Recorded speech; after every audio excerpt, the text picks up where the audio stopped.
One. In this video, I'm going to talk about the basics of camera equipment, um, but just in a very simple way. Now, cameras are incredibly complicated devices at this point, but these are the main things that you might want to look at, say, if you were looking to buy new equipment and you wanted to understand the different features. So first of all, there's two parts to a digital SLR. There's the camera body, and so this is the body right here. Let me grab the pointer. This is the body right here, and then there's lenses that you can put on and take off and exchange. So you can use different lenses on a camera body. The aperture is in your lens, and as we've discussed before, the shutter is going to be in the camera body. So some of the things we're going to talk about briefly is, what do all the numbers mean when you see them, like megapixels? So, what are megapixels? How many megapixels do I need? What's FPS? ISO? There's all these letters. Focusing points and autofocus modes, video options, microphone jacks, touchscreen, other kind of things that you can have in a camera body. And we'll also discuss full frame versus crop, but in the lens section. So, first of all, megapixels. Okay, so when you zoom in Photoshop and you see those little blocks of color, that's because all digital images are made of these little squares of color, and they're called pixels.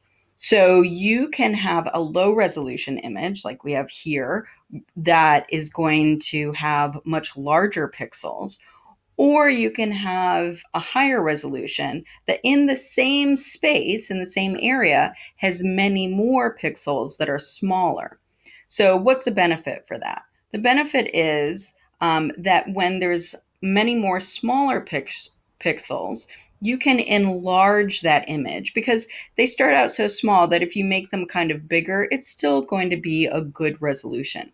If you've ever found like some image off the internet and you've tried to blow it up bigger and it gets all blocky and pixelated, that's because you took a low resolution image and you tried to make it bigger.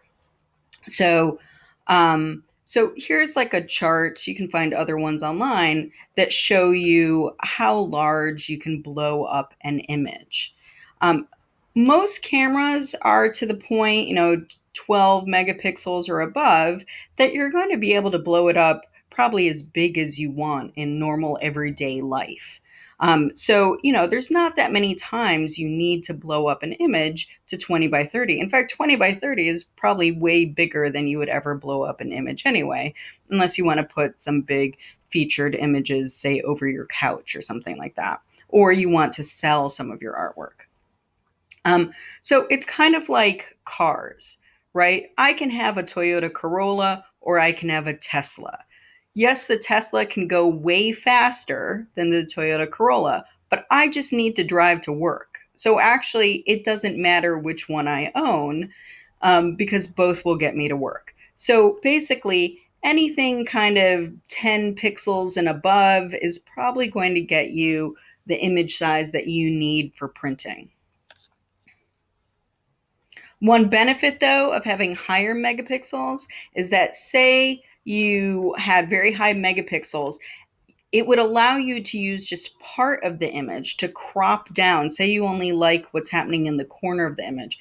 You could crop it down, and that smaller image is still going to be a good resolution where you could blow it up to a decent size. So I guess that is one reason someone might want higher megapixels. Okay, FPS means frame per second.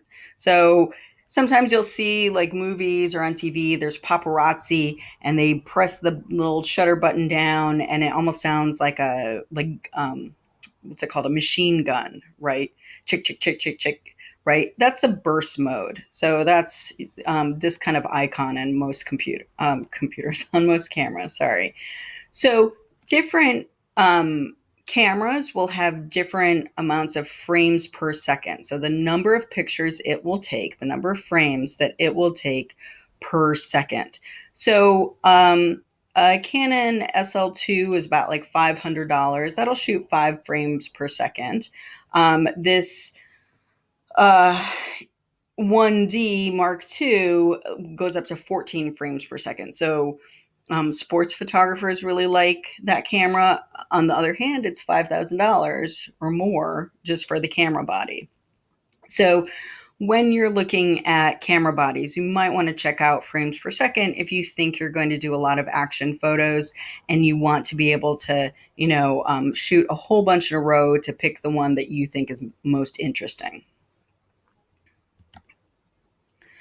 There's also ISO. And so ISO is kind of the third partner to shutter speed and aperture.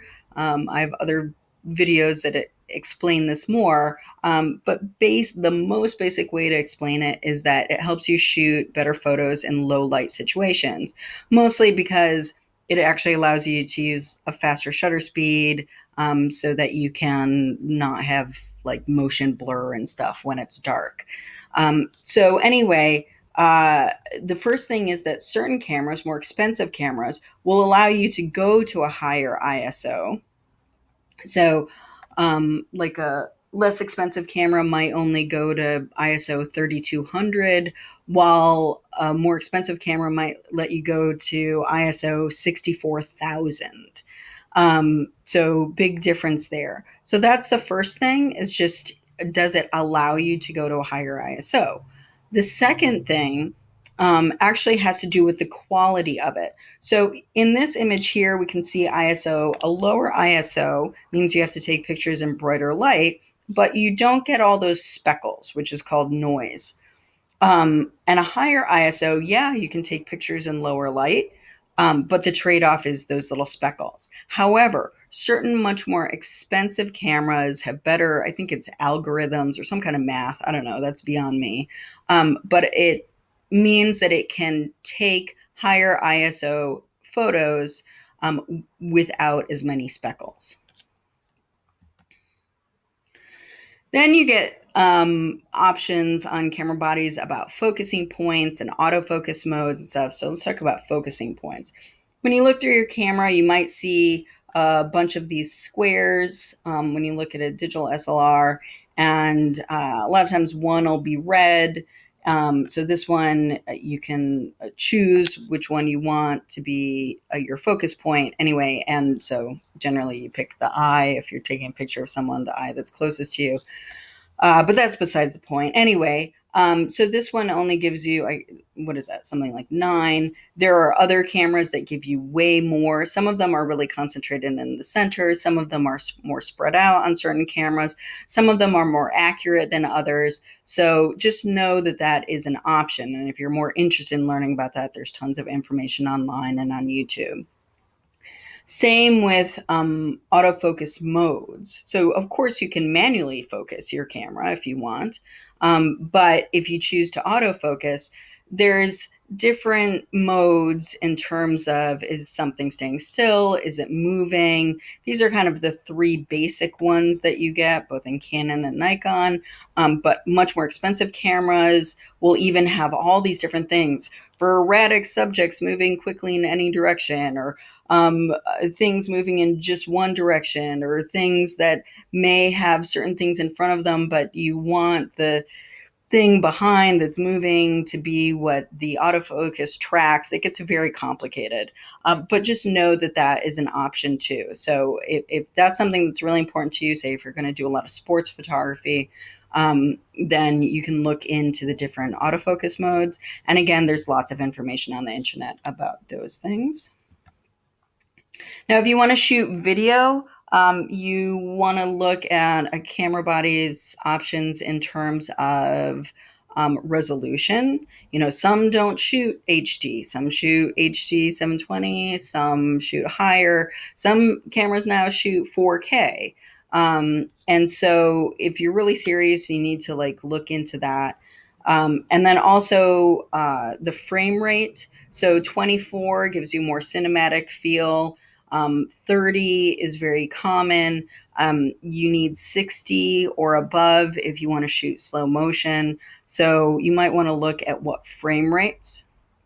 And Again, if you're very serious, then I recommend getting a camera that has a mic jack, an external mic jack, so that you can use microphones or other recording equipment or lav microphones, which are those little things that are clip on to people's shirts when you interview them and stuff like that.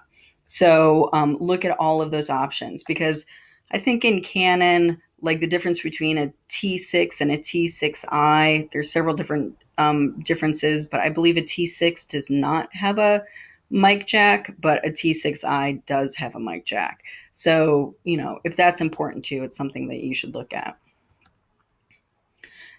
Now they're coming out with all these like touch screens and everything. We're so used to our phones that sometimes it can be really nice instead of going into your settings and changing things and whatever, to just be able to touch and say, I want this, I want that setting, I want to change this, I want to change that, can be very helpful. Um, and then also articulating screens, so screens that come out and fold around. If it's facing you, like if you're interviewing someone or taking a selfie, you can see yourself or they can see themselves. It helps you a lot for taking very high angle or very low angle photos because you can just change the articulating screen. So you can just hold it above your head or below your waist and be able to see what the camera is seeing. And then there's all these other things, Bluetooth, Wi-Fi, GPS. If you want to send your photos directly to your smartphone, there's all those kinds of bells and whistles. So that's something to think about if it's important to you.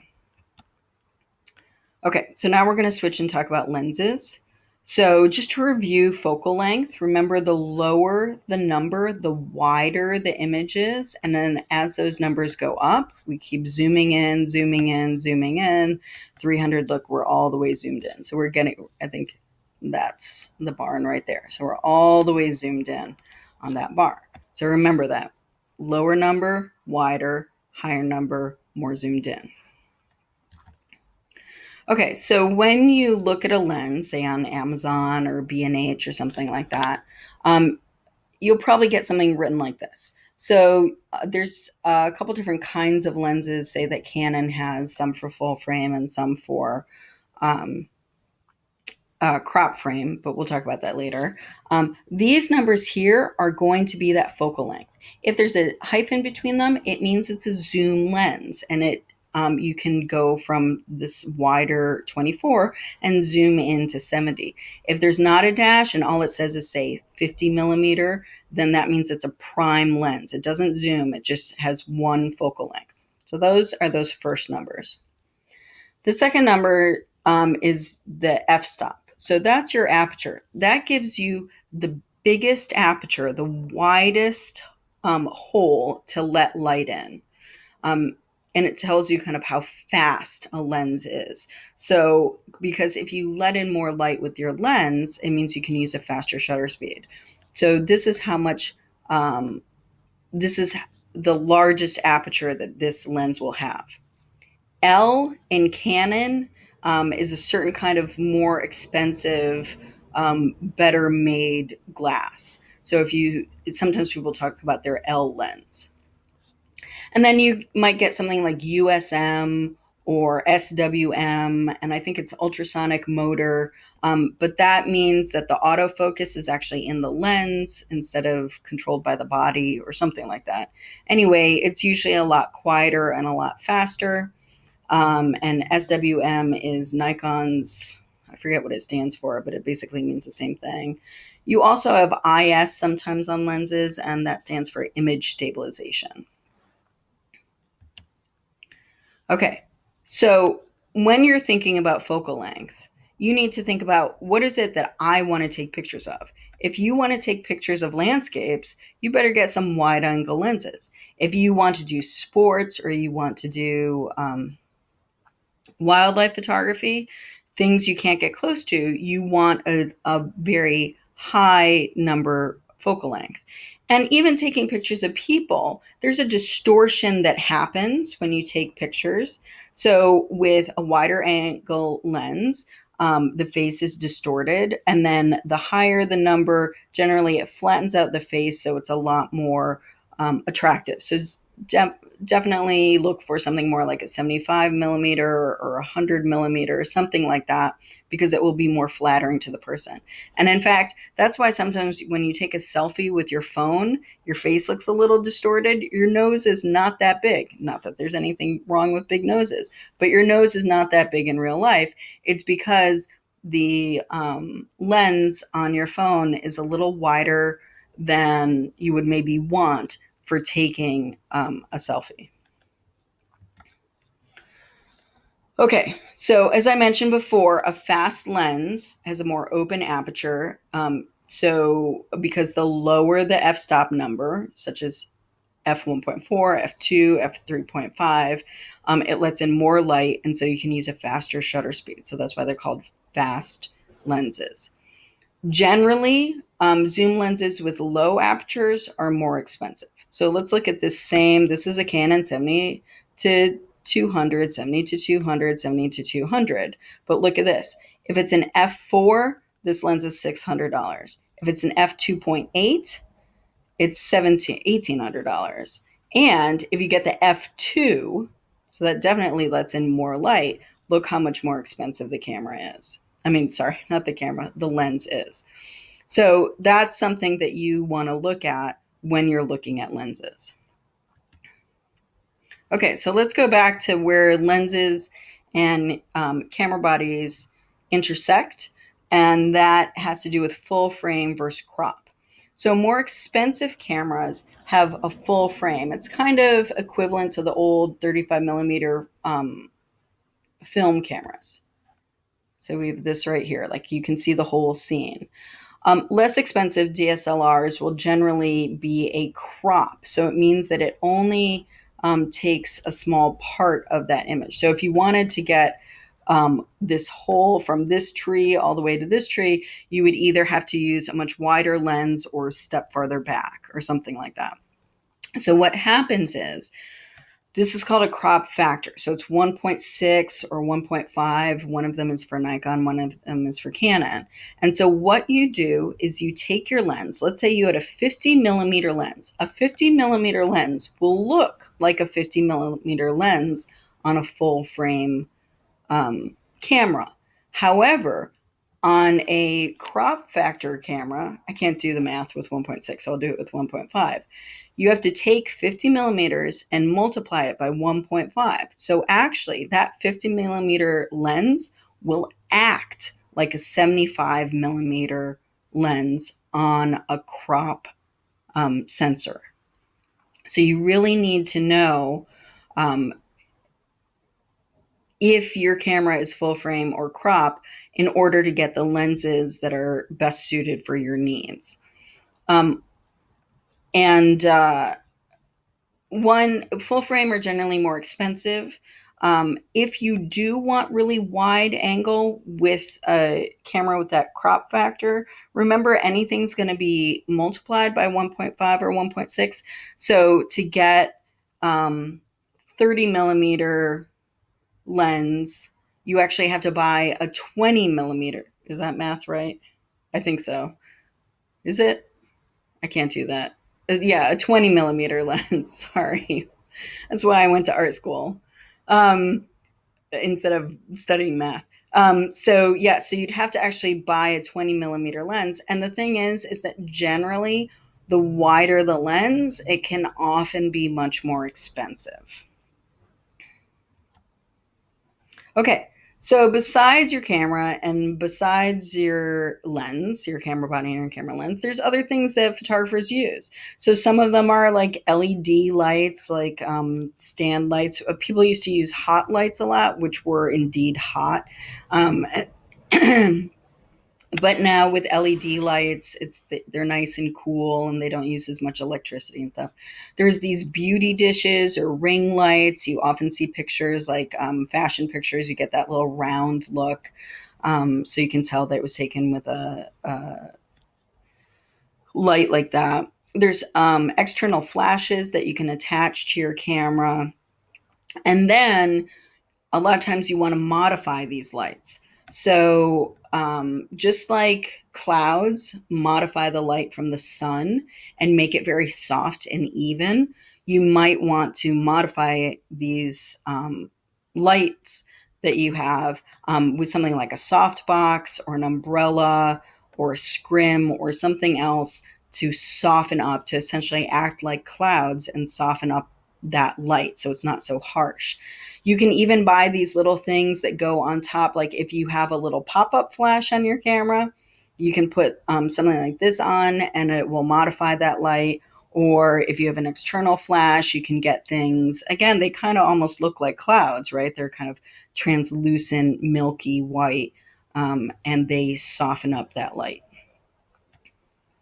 There might be other accessories. Hey, do you need a tripod or do you need a monopod? Do you want to like mostly hold the camera still but still be able to move around better? Or are you know you're going to stay in one place and so you want